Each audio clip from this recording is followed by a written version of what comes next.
Kumusta mga kabayan? Ngayon pag-uusapan natin kung paano tayo makakapag-ipon kahit maliit ang ating sweldo. Tara, simulan na natin. Segment 1.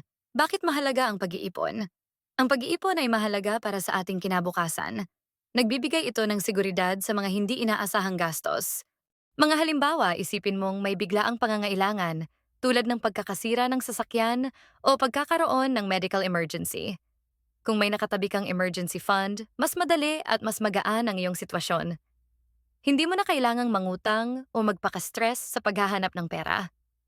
Sa mga pagkakataong nawawalan tayo ng trabaho, ang pagkakaroon ng sapat na ipon ay nagbibigay ng buffer. Halimbawa, kung mayroong 3 buwan na sahod na nakatabi, makakahanap ka ng bagong trabaho nang hindi nag-aalala sa mga bayarin habang nag-a-apply. Segment 2. Mag-set ng realistic goals. Ang pag-set ng realistic goals, tulad ng pag-iipon ng ₱500 bawat buwan, ay isang mabisang estratehiya sa pagtataguyod ng matibay na financial habits. Ang maliit na halaga na ito ay madaling maabot at hindi nakakaapekto sa pang-araw-araw na budget ng isang individual. Sa paglipas ng isang taon, ang kabuang ipon ay aabot sa ₱6,000 na nag-aambag sa pakiramdam ng tagumpay at motibasyon para sa patuloy na pag-iipon. Segment 3. Paggawa ng budget plan. Mahalaga ang budget para malaman kung saan napupunta ang iyong pera. Narito ang mga hakbang. Hakbang 1. Ilista ang kita. Isulat ang lahat ng sources of income mo. Ito ay maaring mula sa iyong sweldo, sideline na trabaho, o anumang ibang kita. Halimbawa, sweldo, ₱25,000. Freelance work, ₱5,000.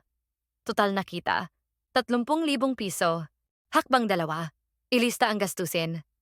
Halimbawa, fixed expenses. Upa, ₱10,000. Kuryente, ₱1,500. Tubig, ₱500. Internet, ₱1,000. Variable expenses. Pagkain, ₱5,000. Transportasyon, ₱2,000. Libangan, ₱1,000. Total na gastusin. Fixed, ₱13,000. Variable, ₱8,000. Kabuuang gastusin, ₱21,000. Hakbang 3. I-allocate ang ipon. Halimbawa, kita, 30,000. 10%.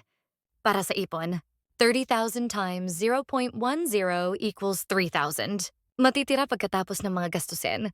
30,000 minus 21,000.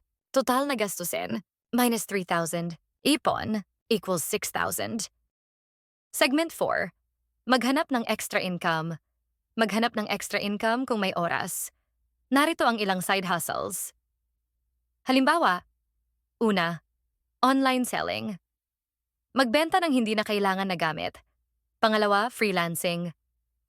Mag-offer ng skills online. Segment 5. Iwasan ang impulse buying. Madalas tayong impulsive sa pagbili. Ang impulse buying o ang biglaang pagbili ng mga bagay na hindi mo naman kailangan ay maaaring magdulot ng hindi kinakailangang gastos at makasira sa iyong budget. Ang 24-hour rule ay makakatulong. Ang ideya ay bigyan ng sarili ng 24 na oras upang mag-isip bago bumili ng isang item na hindi mo naman planadong bilhin.